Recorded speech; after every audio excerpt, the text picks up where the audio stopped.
शुरू करेंगे। जो हमारा दूसरा सेगमेंट है उसमें हमारा फोकस जो रहेगा इन्हीं तीनों सेगमेंट पे रहेगा, रियल्टी, ऑटो और बैंक। बैंक पे अंबाला मैम आपसे ही शुरू करना चाहेंगे।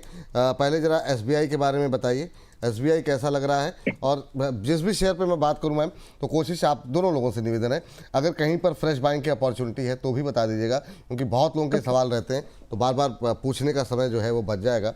तो आपकी टिप्पणी, एसबीआई को करंट लेवल पे क्या करना चाहिए जिनके पास भी हैं, खासतौर से रेट कट की रोशनी में अगर इसको देखा जाए तो, और अभी जहाँ कहीं पे क्या कोई नई खरीदारी की भी गुंजाइश है क्या? नहीं, एसबीआई को 920 925 के पास खरीदेंगे। थोड़ा सा ये पुल बैक मूवमेंट है, उसमें एंट्री ना बना करके और अच्छे भाव पर बनाइए। स्टॉक में 925 920 का प्राइस है। और रही बात एनबीएफसी पे ज्यादा ध्यान रहेगा इस न्यूज का, तो थोड़ा सा वेट करना बेटर है।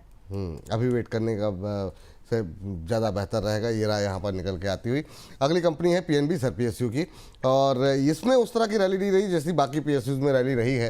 तो पीएनबी को लेकर के अभी व्यू क्या है सर? किन लेवल्स पर फ्रेश एंट्री के लिए ज़्यादा बेहतर रहेगा? और जिन लोगों ने लोअर लेवल पर लिया हुआ है, काफ़ी सारी क्वेरीज थी, जिन लोगों ने 100 के नीचे लिया हुआ है, उनके लिए कोई गुंजाइश है क्या? कहाँ पर प्रॉफिट बुक करना चाहिए, कहाँ एग्जिट करना चाहिए? मुझे लगता है कि विपुल सर जिनके पास पोजीशन है उनको अभी भी बने रहने का सलाह होगा। और जिस तरीके का एक रिकवरी यहाँ पे चल रहा है, और पीएसयू में मैं पॉजिटिव हूँ। और कहीं ना कहीं शॉर्ट टू मीडियम टर्म मुझे लगता है कि एक बार आपको 140 150 का प्राइस आते हुए दिखाई देगी, तो अगर किसी के पास पोजीशन है बने रहिए। और मुझे लगता है कि यहाँ पे एक स्टॉप लॉस आपको 107 के आसपास होना चाहिए और बने रहने का सलाह होगा यहाँ पे होल्ड। ये बात यहाँ पर निकल के आई है। और इसके बाद जरा बात कर लेते हैं, इस पर बातचीत करते रहेंगे, लेकिन पहले जरा कुछ एक दर्शकों की टिप्पणियाँ हीरो मोटोकॉर्प पे लेकर के आई है, ऑटो से जुड़ी हुई कंपनी। वो अंबाला मैम आप देखिए, और अशोक लेलैंड पे काफ़ी क्वेरीज हैं। अशोक लेलैंड पे आप देखिए सर, दो ऑटो शेयरों से एक टू व्हीलर, एक कमर्शियल व्हीकल। पहले हीरो मोटोकॉर्प में अच्छा मोमेंटम रहा है और शानदार रैली देखने को मिली है। यहाँ पे सर क्या स्ट्रेटजी होनी चाहिए? अभी भी आधे % के आसपास की मजबूती 6372 का लेवल देखने को मिल रहा है, और 52 वीक हाई पर जो है ट्रेड करता हुआ नए उच्चतम स्तर बनते हुए दिखाई दे रहे हैं। अब थोड़ा महंगा हो गया है क्या? जिनके पास है वो प्रॉफिट बुक करें, या अभी आपको लगता है कि अभी तो शुरुआत हुई है? क्या सलाह रहेगी? सर मैं अम्बाला मैम से हीरो मोटोकॉर्प, आप अशोक लेलैंड बता दीजिए सर। ओके। जी, थैंक यू। देखिए, स्टॉक महंगा नहीं है। दो रीजन है, इतने ऑल टाइम हाई के पास में चलने के बाद भी मैं इसको ये स्टेटमेंट दे रही हूँ, कंपनी प्रॉफिटेबल है, सेक्टर से अभी भी महंगी नहीं है। तो ये दो मेजर रीजन है जिसकी वजह से इन्वेस्टर का इंटरेस्ट अभी भी इसमें आएगा। So if you are an investor और आप आज से इसको 6 महीने से लगभग 1 साल तक होल्ड करने का प्लान कर रहे हो, तो भी इसमें खरीदार बन सकते हैं। स्टॉप लॉस रखेगा 5620 का, सॉरी 5520 का। एंड टारगेट की एक्सपेक्टेशन हम यहाँ से अगला जो पड़ाव है वो 7000 से करके लगभग 8000 का है। तो इन्वेस्टर्स के लिए ये अभी भी ठीक है। मैंने उसका रीजन भी आपको दे दिया है। अब आपको सोचना है कि आप ट्रेडर हैं तो अवॉइड कर लो, क्योंकि महंगा है ट्रेडर्स के लिए, इन्वेस्टर के लिए अभी भी महंगा नहीं है। चलिए, Ashok Leyland sir, commercial vehicle की का शेयर पहले बड़ा सुस्त चलता था, लेकिन हाल फिलहाल में एक अच्छा मोमेंटम अशोक लेलैंड के अंदर बनता हुआ दिखाई दे रहा है, और बीते कुछ दिनों में तो काफ़ी शानदार रिटर्न यहाँ पर देखने को मिले हैं। अब 160 पे आता हुआ, बीते एक महीने में करीब 13-14% की रैली रही है। 160 पे ठीक लग रहा है सर? सर जिनके पास पोजीशन है उनको होल्ड करने का ही सलाह होगा। और मुझे लगता है कि 160 में सर यहाँ पे फ्रेश बाई नहीं हो सकता, लेकिन एग्जिस्टिंग इन्वेस्टर होल्ड करने का सलाह होगा। मुझे लगता है कि 185 190 जाने के लिए रेडी हो रहा है। कभी भी कुछ भी डिप मिलता है 152 150 के आसपास, तब जाके यहाँ पे आप फ्रेश इन्वेस्टमेंट करके जा सकते हो। बने रहने का सलाह। बने रहने की सलाह यहाँ पर निकल के आ रही है। अच्छा, जिन लोगों के सवाल हैं वो लोग फिर नाम आपका ले ना लें, अगर आपका स्टॉक डिस्कस हो जाए तो फिर वो सेम स्टॉक्स को बार बार रिपीट ना करें, ताकि मतलब जो है ना उससे कंसंट्रेशन जो है वो गड़बड़ हो जाता है। चलिए, इस बीच ज़रा बात कर लेते हैं, कर्नाटका बैंक पे काफ़ी ज़्यादा सवाल हैं, तो कर्नाटका बैंक को ले करके ज़रा टिप्पणी जानना चाहेंगे। क्या टिप्पणी रहेगी? अंबाला मैम का नंबर है ना शायद? अंबाला मैम, आपकी टिप्पणी क्या रहेगी? एक सेकेंड विपुल जी। जी, यस। कर्नाटका बैंक 1% ऊपर इस समय ट्रेड करता हुआ, एक हाँ, महीने में 20% से 21% की रैली रही है। शानदार मोमेंटम बना हुआ है मैम। अभी चार्ट्स क्या कह तो रहे हैं? फ्रेश एंट्री की जा सकती है? फ्रेश एंट्री कॉशियस अप्रोच से करेंगे तो कर सकते हैं, लेकिन अगर ओवर एक्सपोज करना है तो मुश्किल जाएगी। 214 पर है, स्टॉप लॉस जरूर मेंटेन कर लीजिएगा, जो कि स्ट्रिक्टली रहेगा, मतलब इसमें आप इफ एंड बट नहीं कर सकते। 200 रुपए का स्टॉप लॉस है and expected target from here is 230 minimum and up to 250, तो ये पॉसिबिलिटीज है, लेकिन इसको आपको चेस करना है एक स्ट्रिक्ट स्टॉप लॉस के साथ में। ये इसलिए पॉसिबल है यहाँ पर क्योंकि अभी भी ये सेक्टर से सस्ता ही है, जबकि प्रॉफिटेबल है। ठीक। ये बात कर्नाटका बैंक को लेके है। सर बजाज फाइनेंस को जरा आप देखिए, आज बड़ा शानदार नए उच्चतम स्तर बनते हुए दिखाई दे रहे हैं यहाँ पर, और अब 1056 पे। अभी हाल फिलहाल में ही इसने अपना स्टेक जो है वो कुछ कम किया है बजाज हाउसिंग फाइनेंस में। उस दिन बड़ी गिरावट देखने को मिली थी बजाज हाउसिंग फाइनेंस में, पर ये जिस तरीके से नए उच्चतम स्तर बनते हुए दिखाई दे रहे हैं, एक बार अगर हो सके तो इसका गूगल फाइनेंस का भी चार्ट दिखाएगा। सर काफ़ी तेज़ी से ऊपर जा रहा है, कुछ संभावनाएं हैं क्या सर बजाज फाइनेंस में? ऑब्वियसली विपुल सर, यहाँ पे मुझे लगता है कि एक BTST किया जा सकता है, और डे हाई भी आ चुका है, और रिसेंटली एक डिप भी लगाया था ऑलमोस्ट 1013 1015 के आसपास।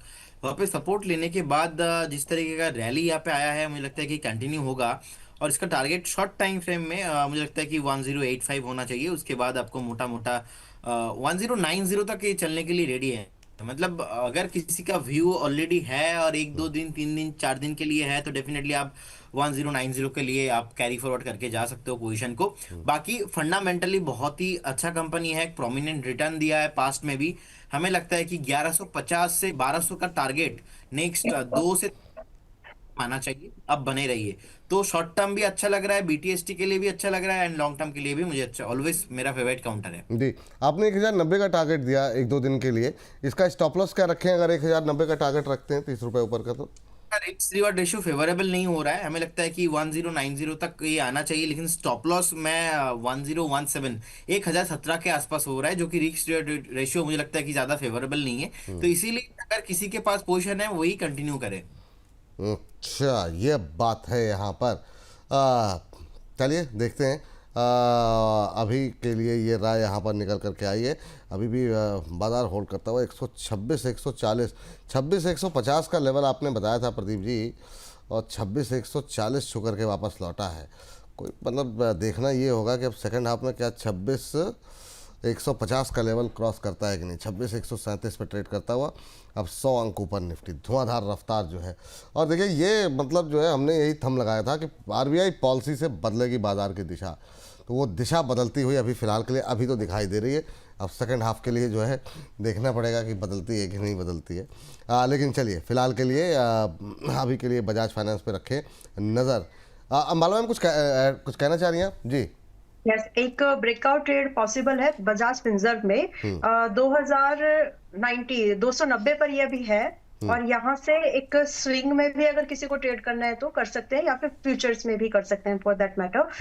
2140 से लेकर के ये लगभग आपको 2250 तक का एक अपसाइड मूवमेंट दे सकता है। 2140 से लेकर 250 ओके। और जो स्टॉप लॉस है वो हमें सिर्फ यहाँ पर 2000 रुपीज का 2000 का मेंटेन करना है, तो ठीक ठाक लग रहा है, रिस्क रिवॉर्ड फेवरेबल है। तो अगर किसी को एक स्विंग ट्रेड चाहिए मोमेंटम बेस्ड, जो इस न्यूज का इम्पैक्ट भी कैरी करेगा, जी जी बिल्कुल, तो ये स्टॉक बन सकता है। नहीं मैम, आज का दिन ही इन तमाम शेयरों के लिए तो इस तरह के कॉल्स तो बिल्कुल ढूंढने के लिए बैठे हुए हैं। तो बिल्कुल 2090 के आसपास 2090 के आसपास चल रहा है। 2140 पहला टारगेट, 2140, और दूसरा टारगेट है 2250, 2250 दूसरा टारगेट, 2140 2250 दूसरा टारगेट। स्टॉप लॉस आपको रखना होगा 2000 का। अभी 2090 का लेवल देखने को मिल रहा है। 2% की तेज़ी यहाँ पर देखने को मिल रही है बजाज फिनसर्व में। तो बजाज फाइनेंस पे भी हमने बात की, वहाँ पर भी जो है एक अपॉर्चुनिटी है, और यहाँ पर बजाज फाइनेंस में 1090 तक जाता हुआ दिखाई दे रहा है प्रदीप जी को। लेकिन उनका नई खरीद अभी ना करें, क्योंकि थोड़ा रिस्क टू रिवॉर्ड रेशियो थोड़ा गड़बड़ लग रहा है। लेकिन बजाज फिनसर्व में अंबाला मैम का मानना है खरीद के जाइए आप। 2090 के आसपास चल रहा है, और 2140 पहला, 2250 दूसरा, ये 2 टारगेट के लिए यहाँ पर नज़रें बना करके चलें। अच्छा मोमेंटम बनता हुआ दिखाई दे रहा है यहाँ पर। अब कोई अगर तेज मोमेंटम बनता हुआ दिखाई देता है, या फिर अंबाला जी जो है अपने स्टॉप लॉस टारगेट में कोई परिवर्तन करती हैं, तो फिर हम दोबारा स्क्रीन पर लेकर के आएंगे, ताकि आप लोगों को अपडेट यहाँ पर मिल सके। तो चलिए, तो ये एक और ट्रेड यहाँ पर निकल करके आती हूँ। बजाज फिनसर्व पे निगाहें हमारी लगातार बनी हुई है। इस बीच 26,146 का हाई निफ्टी ने लगा दिया है, तो 26,150 मुझे लगता है इस कार्यक्रम में ही हम छूते हुए दिखाई देंगे। तो ये फिलहाल के लिए रफ्तार, ये देखिए मतलब धुआंधार रफ्तार देखने को मिल रही है। 26,146 का भी हाई लगाया है। तो काफ़ी उतार चढ़ाव के बाद अब चढ़ाव की बारी है। बुल्स जो है वो भारी पड़ते हुए दिखाई दे रहे हैं अभी तक की जो बाज़ार की गतिविधि रही है उसके अंदर। चलिए, इन सब के बीच में अगली कंपनी ज़रा तलाशते हैं कि कहाँ पर जो है मोमेंटम बनता हुआ दिखाई दे रहा है। सर, इन सब के बीच में जो है एम.एन.एम. फाइनेंशियल पे भी नज़र डाल दीजिए। एम.एन.एम. फाइनेंशियल हम लोगों ने बातचीत की थी, लेकिन पिछले सेगमेंट में की थी, लेकिन एक नज़र ज़रा डालिए और बताइए कि यहाँ पर क्या स्ट्रेटजी होनी चाहिए। और मैम, रियल एस्टेट पे एक भी बात नहीं हुई है, तो प्रेस्टीज एस्टेट आप निकाल करके रखिए, तब तक आप उसके चार्ट्स को पढ़िए, तब तक मैं सर से बात कर लेता हूँ। Yes sir. सर अभी 366 के आसपास का प्राइस है, और मुझे लगता है कि जैसे कि अभी हमने बात किया था, सो मुझे लगता है कि जिनके पास पोजीशन है उनको बने रहना चाहिए। 385 से लेके एक बार 390 तक टारगेट यहाँ पे देखने को मिल सकता है। तो जिनके पास पोजीशन है बने रहिए। जिनके पास पोजीशन है वो बने रहें, ये बात है यहाँ पर एम.एन.एम. फाइनेंशियल को लेकर के। अच्छा, ये कहीं पर भी अगर आपको लगे ना कि नई खरीदारी की भी चांसेस है तो बताते रहिएगा हमारा। मैम, आप बताइए ज़रा प्रेस्टीज एस्टेट पे आपका व्यू क्या है। रियल एस्टेट पे भी हम लोगों की बातचीत हुई नहीं है, और रियल एस्टेट पे कोई जनरल कमेंट आपका कुछ है? क्योंकि काफ़ी लोगों के सवाल लोढ़ा डेवलपर्स को लेकर के भी हैं, तो मैं चाहूँगा कि ज़रा आप इस पर भी टिप्पणी करें। इस बीच आरुष कुमार मिश्रा जी कह रहे हैं, सर आपका शो बहुत ही अच्छा है। बहुत बहुत धन्यवाद सर, थैंक यू जो है इतनी अच्छी टिप्पणी करने के लिए। लेकिन मैम, प्रेस्टीज स्टेट पे आपकी टिप्पणी। प्रेस्टीज खरीदने लायक है 1690-95 की रेंज में, अभी 93 पर है, 1693 पर।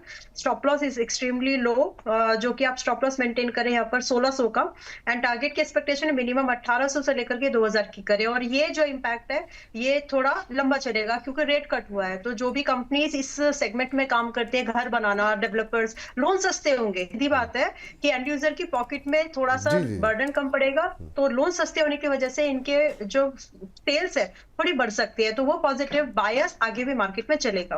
तो प्रेस्टीज में आज की डेट में खरीदार बन सकते हैं। लोढ़ा डेवलपर्स को लेकर के क्या व्यू है सर आपका, प्रदीप सर? और डीएलएफ भी देख लीजिएगा, और रियल एस्टेट पे कोई व्यू हो तो बिल्कुल दीजिएगा सर। बिल्कुल विपुल जी, देखिए मुझे लगता है कि अभी प्राइस चल रहा है ऑलमोस्ट 1122 के आसपास। सो अभी भी चार्ट पैटर्न थोड़ा नेगेटिव ही लग रहा है, और थोड़ा नीचे आ सकता है एक बार। फेयर वैल्यूएशन हो सकता है ऑलमोस्ट 1080 से लेके 1090 एक रेंज है। इस रेंज में मुझे लगता है कि अगर किसी को बाय करना है तो उस रेंज के लिए आपको वेट करना है, लेकिन करेंट जोन से तो बाय करने का सलाह नहीं रहेगा। अगर किसी के पास है तो आप बने रहिए। एक बार मुझे लगता है कि 1160 1180 नेक्स्ट 3 से 4 दिन में हाईली पॉसिबिलिटीज है, लेकिन फ्रेश बाय करेंट जोन से नहीं रहेगा। ठीक है सर। और डीएलएफ पे सर? डीएलएफ में मैं सर बहुत ही पॉजिटिव हूँ, और मुझे लगता है कि 850 से लेके 900 के आसपास का टारगेट आपको आते हुए दिखाई देंगे। अगर किसी के पास पोजीशन है बने रहने का सलाह होगा, यहाँ पे वेट कीजिए, होल्ड कीजिए। वेट कीजिए, होल्ड कीजिए, ये राय है। मैम, एक अनंतराज भी देख लीजिएगा। अनंतराज एक और रियल एस्टेट से जुड़ी हुई कंपनी, काफ़ी क्वेरीज रहती हैं लोगों की यहाँ पर। अभी क्या करना चाहिए, और करंट लेवल पे कैसा लग रहा है आपको? ओके, अनंतराज अभी है देखिए 535-37 के आसपास। तो करंट भाव पे नहीं खरीदना है आपको, थोड़ा सा बेटर प्राइस इसमें खरीदने के लिए मिलेगा, लगभग 460 के पास में। तो 460, और अभी चल रहा है 440-35 की रेंज, तो काफी दूर है आपके लिए। जो एक बेटर बाइंग है वो काफी दूर है, तो वहां पर खरीदेंगे तो आपका रिस्क रिवॉर्ड बहुत फेवरेबल बनेगा। टारगेट आप एक्सपेक्ट करो लगभग 600 से लेकर के 700 तक, बट बाइंग जो है अच्छी लेने की कोशिश करिए। 465 ट्रिगर हो जाता है जब आपकी बाइंग, तो उस समय आपका स्टॉप लॉस मेंटेन कर लीजिएगा 425 का, एंड फिर आप इसको होल्ड कर सकते हैं। ये प्राइस आना, इसका वापस चलना, इस सारी चीजों को टाइम लगेगा, लगभग 3-4 महीने का। ठीक है। एबी कैपिटल 2% ऊपर, प्रदीप सर कोई गुंजाइश है क्या? ये जितने भी एनबीएफसी से जुड़ी हुई कंपनियां हैं उस पर काफ़ी जो है लोगों के राय रहती है। 356 के आसपास आदित्य बिरला कैपिटल 2% के आसपास का उछाल देखने को मिला है आरबीआई की पॉलिसी के बाद। एक महीने में 9% की रैली रही है। क्या टिप्पणी रहेगी आपकी इसको लेकर के? और एल&टी फाइनेंस आप देख लीजिए मैम, क्या कैसा लग रहा है आपको? जी सर, देखिए मुझे लगता है कि यहाँ पे अभी भी रैली कंटिन्यू हो सकता है। चार्ट में अप ट्रेंड कंटिन्यू होने वाला है और मल्टी ईयर ब्रेकआउट भी आया था। Cup and handle pattern weekly chart में फॉर्मेशन हुआ था, उसके बाद लगातार भाग रहा है और अभी 356 के आसपास का प्राइस है। हमें लगता है कि अगर किसी के पास भी स्टॉक है, आपको एक बार 335 के आसपास का एक stop loss, trailing stop loss maintain कीजिए और बने रहने का सलाह होगा स्टॉक में। हम्म। जी। चलिए, इस बीच जो है अपने दर्शकों को हम बता दें कि हमारा विशेष इवेंट जो है वो मुंबई से जितने भी दर्शक हैं, महाराष्ट्र से जितने दर्शक हैं और जो पूरे देश भर के दर्शक हैं जो आसानी से मुंबई पहुंच सकते हैं बिना किसी विशेष प्रयास के, तो बिल्कुल आप लोग मुंबई में हमसे मिलने आइए, क्योंकि अमर उजाला और the bonus Amar Ujala bonus और AFM लेकर के आ रहे हैं द ग्रोथ मल्टीप्लायर फिनफेस्ट 2025, जहां पर बचत और निवेश और ट्रेड से जुड़े हर सवाल का जवाब आपको यहां पर मिलेगा। 12 और 13 दिसंबर को मुंबई में फाइनेंस जगत से जुड़ी हुई तमाम बड़ी हस्तियों का जमावड़ा लगने वाला है और आप एक दर्शक के तौर पर बिल्कुल हमारे साथ जुड़िए 13 दिसंबर को इस कार्यक्रम में। और हाँ, अगर आप इस कार्यक्रम से जुड़ना चाह रहे हैं, आना चाह रहे हैं, तो आपको करना सिर्फ इतना है, वीडियो के डिस्क्रिप्शन बॉक्स में या फिर हमारे चैट बॉक्स में उसमें जो लिंक दिया हुआ है उसको क्लिक करके वहाँ पर अपना रजिस्ट्रेशन अवश्य करा लें। रजिस्ट्रेशन करा करके आइए, वहाँ पे कई सारे लोग रहेंगे, आपके फेवरेट एक्सपर्ट्स वहाँ पर मौजूद रहेंगे, उनसे मिलने का मौका रहेगा, अच्छी अच्छी बातें होंगी और बाकी जो हमारे डिग्निटरीज रहेंगे, जो लोग आ रहे हैं, वो आपकी स्क्रीन पर आप लोग देख सकते हैं, उनसे कुछ ना कुछ सीखने को, जानने का मौका आपको मिलेगा। और साथ ही साथ आपको ये भी बता दें, ये जो इतना बड़ा बृहद कार्यक्रम हो रहा है उसके टाइटल स्पॉन्सर हैं संचय CRM फॉर इन्वेस्टमेंट गुरुज, हमारे डायमंड स्पॉन्सर हैं डबल टिक, प्लेटिनम स्पॉन्सर हैं Axis mutual fund, the wealth company mutual fund, Baroda BNP Paribas, ask investment managers और अल्फा बी रिच। कार्यक्रम के gold sponsor Ashoka white oak, Aditya Birla mutual fund, Motilal Oswal mutual fund और asset 361 है। इसके अलावा कार्यक्रम के सूफी नाइट के स्पॉन्सर हैं SP सिने ग्रुप। तो आइए हमारे साथ और इसी बहाने बैठेंगे हम लोग, थोड़ी बातचीत होगी और कुछ सीखने को मिलेगा। अद्भुत कार्यक्रम होने जा रहा है और आपके तमाम फेवरेट एक्सपर्ट्स जो है वहाँ पर मिलेंगे, तो आप उनसे सीधी बातचीत भी कर सकते हैं। इसी बहाने हम भी आप लोगों से मिल लेंगे, तो बिल्कुल पहुंचिएगा जरूर, रजिस्ट्रेशन कराते रहिए और कार्यक्रम देखते रहिए, रजिस्ट्रेशन की प्रक्रिया भी साथ साथ चलाते रहिए ताकि आप तक हम लगातार पहुंचते रहें। लेकिन जाने से पहले आप लोगों से इस सेगमेंट को समाप्त करने से पहले कई सारे सेक्टर पे, कई सारे शेयरों पे बात नहीं हो पाई, काफ़ी तीनों सेक्टर काफ़ी बड़े हैं। आप लोग मैं एक एक सेक्टर का नाम लूँगा, रियल्टी, ऑटो और बैंक, उसमें एक एक करके आप अपने फेवरेट काउंटर्स के नाम अगर कोई हो जहां पर आपको अपॉर्चुनिटी दिखाई दे रही तो अवश्य बताएं, क्योंकि आज का दिन रेट कट का है, बड़ी अपॉर्चुनिटी है। बहुत लोग मौके ढूंढ रहे होंगे कि कहां पर चाल नहीं आई है, कहां पर आई है। तो शुरुआत बैंकों से करते हैं और प्रदीप सर से पूछते हैं। प्रदीप सर, आपका कोई फेवरेट काउंटर बैंकों में, प्राइवेट या सरकारी या कोई भी, जहाँ पर नई खरीदारी करने की कोई गुंजाइश बन रही हो? सर देखिए, स्टेट बैंक ऑफ इंडिया मुझे अच्छा लगता है और कहीं ना कहीं देखिए state bank of India recently नीचे भी आया था ऑलमोस्ट। मैं एक्सपेक्ट कर रहा था 945 के आसपास, जो कि हिट हो चुका है एक दिन पहले ही, जो PSU में थोड़ा बहुत करेक्शन आ रहा था और मुझे लगता है कि बाइंग कंप्लीट हो चुका है एंड कहीं ना कहीं स्टेट बैंक ऑफ इंडिया फिर से 1000 एंड ऊपर जाने के लिए रेडी हो रहा है। जिनके पास पोजीशन है बने रहिए और आपको बहुत जल्दी 1050 1000 प्राइस आते हुए दिखाई देंगे। चलिए ठीक है, ये बैंक को लेकर के बात हुई। अंबाला मैम, आपका कोई फेवरेट बैंक? मुझे फिलहाल कोटक बैंक ज्यादा अच्छा लग रहा है। कोटक बैंक अभी 2140 के आसपास में है एंड यहाँ से आज भी अगर हम खरीद रहे हैं तो हम एक स्टॉप लॉस मेंटेन करके चलेंगे 2070 का एंड टारगेट के एक्सपेक्टेशन हम लोग 2200 से लेकर के 2285 तक रख सकते हैं। चलिए, ये बात यहाँ पर कोटक महिंद्रा बैंक में अपॉर्चुनिटी आप तलाश सकते हैं। अगला सेक्टर लेकर के आते हैं ऑटो। ऑटो में सर काफ़ी क्वेरीज रहती हैं लोगों की। टू व्हीलर की तरफ कोई पसंद है या फोर व्हीलर की तरफ पसंद है? कमर्शियल व्हीकल में कुछ अच्छा लग रहा है? कोई है ऐसा ऑटो में, या अभी ऑटो आप अवॉइड लिस्ट में रखेंगे? Pradeep sir. Auto and auto ancillary दोनों मिक्स करके ही बताना चाहूंगा। हाँ। देखिए, एक बजाज ऑटो का काउंटर मुझे अच्छा लगता है लॉन्ग टर्म के लिए, मीडियम टर्म के लिए एटलीस्ट। अगर किसी का व्यू है मिनिमम 6 to 8 मंथ, अब तभी यहाँ पे व्यू बना के जा सकते हो। मुझे लगता है कि 10,800 एंड 11,500 दोनों टारगेट के लिए आपको बाय करना चाहिए। सेकंड, अशोक लेलैंड, जैसे कि बात हुआ था और कॉल भी दिया था 130 के आसपास। मुझे लगता है कि अभी भी स्टॉक 160 अभी भी उतना ऊपर नहीं आया है। सो 190 200 ऑन द वे, लेकिन बाई करना चाहिए 150 152 के आसपास। कभी भी एक डीप मिलता है उस डीप में जी। ठीक, ये बात है यहाँ पर। और मैम, आपके कोई फेवरेट काउंटर ऑटो में? और अब रियल एस्टेट के लिए थोड़ा संक्षिप्त में टिप्पणी, क्योंकि समय ज़्यादा हो गया, अभी हमारा जो है 1 सेकंड बाकी है। जी मैम। मदरसन संवर्धन को हम देख सकते हैं, जो कि अभी 118 के आसपास है। और यहाँ से अगर आप एक इन्वेस्टिंग व्यू, क्योंकि ये लंबा चलेगा, ये जो इम्पैक्ट न्यूज का इम्पैक्ट, ये एक मैक्रो है, तो यहाँ से 118 पर ये भी है। थोड़े बड़े टारगेट एक्सपेक्ट करिए 130 से लेकर के 150 तक। स्टॉप लॉस मेंटेन करिएगा 105, और आराम से आप इसको लगभग 6 महीने का आउटलुक दीजिए, तो ये टारगेट्स की बहुत आसान पॉसिबिलिटीज है। ठीक, ये बात यहाँ पर संवर्धना मदरसन को लेके आ रही है। और लास्ट बहुत संक्षेप में रियल एस्टेट पे क्या व्यू है, और कोई काउंटर अगर आप लोगों के पसंद का हो तो? प्रदीप सर। नेक्स्ट ओके जी प्रदीप सर। सर, ये डीएलएफ अभी 720 के आसपास का प्राइस चल रहा है। मुझे लगता है कि ऐसे इन्वेस्टर आपको रखना चाहिए आपके पोर्टफोलियो में। 705 एंड 690 एक रेंज है, इस रेंज के अंदर कभी भी आता है तो आपको बाय करना चाहिए। उसके इसमें स्टॉप लॉस होगा 650 का, टारगेट रहेगा यहाँ पे 850 एंड 900। चलिए ठीक है। मैम, आपका कोई टिप्पणी? अभी हम लोग देख सकते हैं यहाँ पर फॉनिक्स लिमिटेड 1750 के आसपास ये अभी है। आज की डेट में खरीदने लायक है। टारगेट है 1830 और 1950 के। स्टॉप लॉस है 1670। ठीक है मैम, फॉनिक्स लिमिटेड, ये भी आप लोगों की नज़र में होना चाहिए। तो इस सेगमेंट को करते हैं यहीं पर समाप्त।